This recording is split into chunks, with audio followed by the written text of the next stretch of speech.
स्वर सुधा मंच पर प्रस्तुत है मालती जोशी की कहानी सांध्य गीत। नेहा शाम 5 बजे से तैयार होकर बैठ गई थी। आज सैटरडे है, सुनील जल्दी आएंगे। शनिवार इतवार ये 2 दिन तो मिलते हैं कहीं जाने के लिए। 5:30 बजे सुनील घर में दाखिल होते हुए बोले, बस जल्दी से चाय पिला दो और तैयार हो जाओ। नेहा रुआंसी हो आई। उसकी 1 घंटे की मशक्कत पर पानी फिर गया। रोनी सूरत बनाकर बोली, क्या मैं तैयार नहीं लग रही हूँ? सुनील ने उसे गौर से देखा। सॉरी, मेरा मतलब था कोई अच्छी साड़ी पहन लो। और उन्होंने नेहा की अलमारी से लाल बॉर्डर वाली पीली कांजीवरम निकाल कर दी। यह पहनो, गले में सेट भी डाल लेना। बाप रे, इतनी भारी साड़ी! जाना कहाँ है? किसी रिलेटिव के यहाँ? हाँ, रिलेटिव भी कह सकती हो। मैं जहाँ पेइंग गेस्ट था वहाँ जाना है। नेहा नए नवेले पति की बात टाल नहीं सकी और तैयार होने चली गई। साड़ी की किनारी से मैच करता माणिक वाला लॉकेट डाला और कर्णफूल भी। नेहा पूरे रास्ते सोचती रही कि क्या इस तरह सज धज कर जाना अच्छा लगेगा। कहीं वे लोग ये न सोच लें कि अमीरी का रोब डालने आई है। जो अपने दड़बे में एक कमरा किसी तीसरे के लिए खाली कर देती हैं, उनकी आर्थिक मजबूरी वह समझ सकती है। ऐसी जगह गहनों कपड़ों का प्रदर्शन क्या ठीक रहेगा? उसका मन संकोच से भर उठा था। गाड़ी एक भव्य व खूबसूरत बंगले के सामने जाकर रुकी। सुंदर लॉन और फूलों से सजा बगीचा और उसके बीच खड़ी वह भव्य कोठी। नेहा को लगा आउट हाउस में वे लोग रहते होंगे, पर सुनील ने सदर दरवाजे की ही घंटी दबा दी। एक लड़के से नौकर ने दरवाजा खोला। हेलो छोटू, आंटी हैं? भीतर से आवाज आई, आओ, तुम्हारा ही इंतजार हो रहा है। नेहा ने देखा, सुरुचिपूर्ण सजे हुए ड्राइंग रूम में आप ही जाते की प्रतिमूर्ति एक महिला बैठी स्वेटर बुन रही है। सुनील को कहना नहीं पड़ा, नेहा ने आगे बढ़कर उनके पैर छू लिए।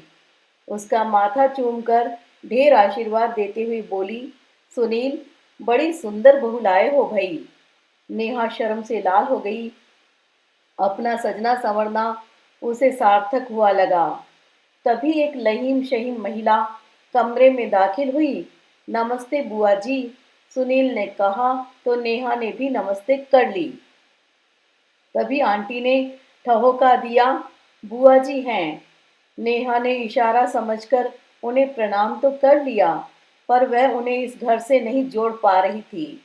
उन्होंने 50 का नोट उसे देना चाहा तो उसने कातर दृष्टि से सुनील को देखा। आंटी बोली, ले लो, बड़ों का आशीर्वाद लौटाया नहीं करते। बुआ जी ने उसकी बलैया लेते हुए कहा, छोटू हमें बताइन कि सुनील बाबू नई बहुरिया के संग आए हैं, तो हम कहीं कि हम देख आइब। कैसी लगी? सुनील ने शरारत से पूछा। बहुत सुंदर है, बुआ जी बोली। आंटी से बोली, सुनील बाबू, भोजन तो करिए न, कछु स्पेशल बनी का? जरूर, पहले चाय तो पिलाइए। वे भीतर चली गई तो सुनील ने कहा, बुआ जी का काम बड़ा जोरदार है। She is hard task master. Kitchen ऐसी मुस्तैदी से संभालती है कि कुछ देखना नहीं पड़ता, और इन्हें बहुएं रसोई में पाँव नहीं देने देती थी। सोचो, इतने में छोटू चाय ले आया। ऐसा करो, तुम इसे अपना कमरा दिखा दो, मैं किचन में देख लूँ। मैं कुछ करवाऊँ? नेहा ने पूछा। नहीं, अगली बार तुम्हारी मदद लूँगी, पर तब कांजीवरम मत पहनना। मैं अक्सर सूट पहनती हूँ, पर आज इन्होंने जिद की कि साड़ी पहनो। उसने बिल्कुल ठीक किया, नई बहू ऐसे ही अच्छी लगती है। थैंक यू सुनील, तुमने मेरा इतना मान रखा। नेहा को लगा जैसे उनकी आवाज़ हल्के से कांप गई हो। सुनील के साथ ऊपर आई तो चकित रह गई। घर है कि महल? 4 विशाल bedroom, attached toilet, dressing room और बालकनी के साथ। बाहर की तरफ चारों कमरों को जोड़ती हुई विशाल बालकनी जो तरह तरह के गमलों से सुसज्जित थी। हर चीज साफ सुथरी, सुरुचिपूर्ण। यह तो 3 स्टार होटल है। मैं तो पता नहीं क्या सोच बैठी थी। ये इतना शानदार क्यों है? पता है, ये आंटी के बच्चों के कमरे हैं। आंटी के बच्चे हैं? 3 हैं। 2 बेटे हैं, दोनों यूएसए में हैं। बेटी कनाडा में है। बेटे इन्हें सपोर्ट नहीं करते क्या? वे चाहें तो बच्चों को खुद सपोर्ट कर दें। अंकल इतना छोड़ गए हैं। फिर ये पेइंग गेस्ट, ये तो अकेलापन दूर करने का तरीका है।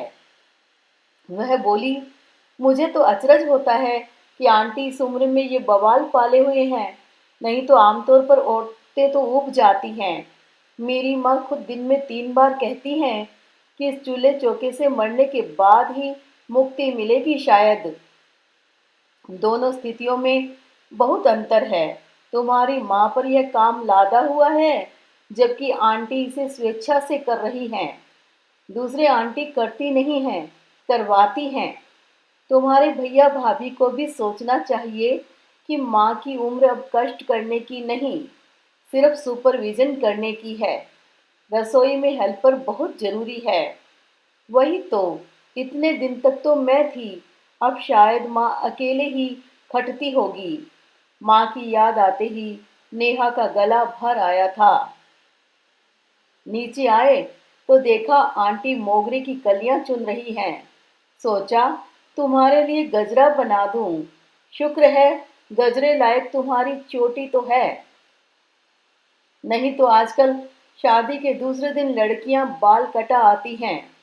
सुनील ने नेहा को जैसे ड्रेसअप होने को कहा, वह समझ गई थी कि लोग पुराने विचारों के होंगे, इसलिए उसने चोटी डाल ली थी।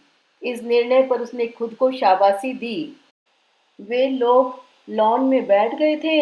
नेहा ने कहा, आंटी आपका घर तो सुंदर है ही, बगीचा उससे भी बढ़कर है। यह बगीचा मेरी जान है, इसलिए जब कोठी बेचने की बात होती है मेरा कलेजा मुंह को आता है। इतना सुंदर घर आप बेच देंगी? हाँ, जब तक बात उठती है, बच्चे बाहर चले गए तो घर एक तरह से वीरान ही हो गया था।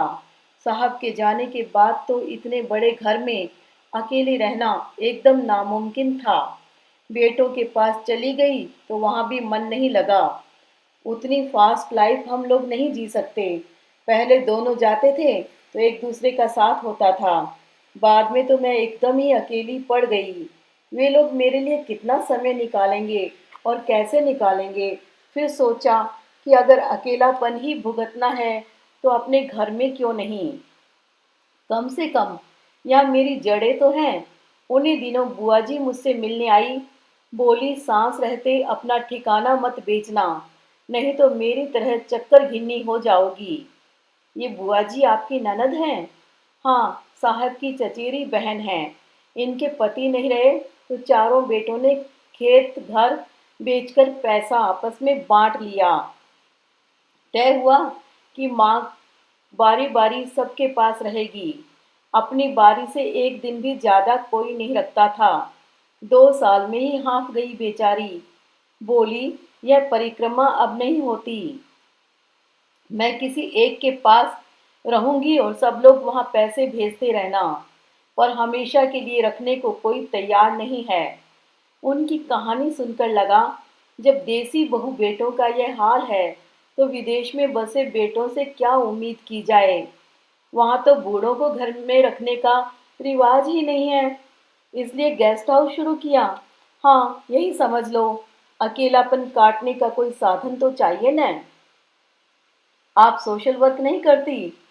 सुनील ने आंखें तरेर कर नेहा की ओर देखा। सोशल वर्क मतलब झुग्गियों में जाकर पढ़ाना? ना बाबा, मैं घरेलू औरत हूँ। घर बच्चे, यही मेरी जिंदगी रही है। न कभी क्लब ज्वाइन किया, न सत्संग में रुचि रही। अब इस उम्र में नई आदतें नहीं डाल सकती। आंटी, मैं कह रहा था कि आंटी जो कर रही हैं वह बड़ा पुण्य कार्य है। घर से दूर रहने वालों को माँ का प्यार और घर का माहौल दे रही हैं, ये किसी सोशल वर्क से कम नहीं है। तुम लोग मेरे लिए जो कर रहे हो ना, इसके मुकाबले में ये कुछ भी नहीं है। तुम लोगों ने मेरे जीने को नया अर्थ दिया है। नहीं तो बच्चों की गृहस्थी में फालतू सामान की तरह पड़े पड़े अपनी ऊर्जा बर्बाद करती रहती। मैं तो अपनी बेटी को धन्यवाद देती हूँ कि उसने मुझे एक दिशा दे दी। उसका देवर किसी ट्रेनिंग में 3 महीने के लिए आया था। बिटिया ने लिखा कि अपना घर होते हुए वह बाहर रहे, अच्छा नहीं लगेगा, इसलिए उसे निमंत्रित कर लो। बेमन से मैंने हाँ की, उसे ऊपर का कमरा दे दिया। दोपहर का खाना वह फैक्ट्री में खाता था, पर सुबह का नाश्ता और रात का खाना यहीं होता। साहब की मृत्यु के बाद मैंने रसोई में झांकना छोड़ दिया था। अब बेमन से देखना शुरू किया तो आश्चर्य कि मुझे उसमें रस आने लगा। मैं तरह तरह के नाश्ते बनाने में जुट गई। रात का डिनर शाही होने लगा। एक दो बार मैंने उसके मित्रों को दावत दे डाली। फिर उनमें से एक ने यहाँ रहने की इच्छा जाहिर की और सिलसिला चल पड़ा। मैंने बुआ को भी बुला लिया। यह मेरे अकेले के बस का नहीं था। उनके बेटों ने तो खुशी से भेज दिया होगा। बिल्कुल, उन्हें लगा कि चलो बला टली। पर मैंने उन्हें नहीं छोड़ा। सबसे कहा कि माँ के लिए हर महीने पैसे भेजो। मैंने उनका एक अकाउंट भी खुलवा दिया है ताकि वक्त पर काम आए। अब ननद भौजाई मजे में हैं। अच्छा आंटी जी, भैया लोग आएंगे तो परेशानी नहीं होगी? नेहा ने पूछा। अरे वे लोग आते ही कितना है, और आएंगे भी तो हमारे पास कितना रहेंगे। चंद दिनों की रौनक के लिए मैं घर को स्थायी सन्नाटा नहीं दे सकती। बातों में वक्त कैसे बीत गया पता ही नहीं चला। आंटी के ड्रीम हाउस के पंछी एक एक कर घर लौटने लगे।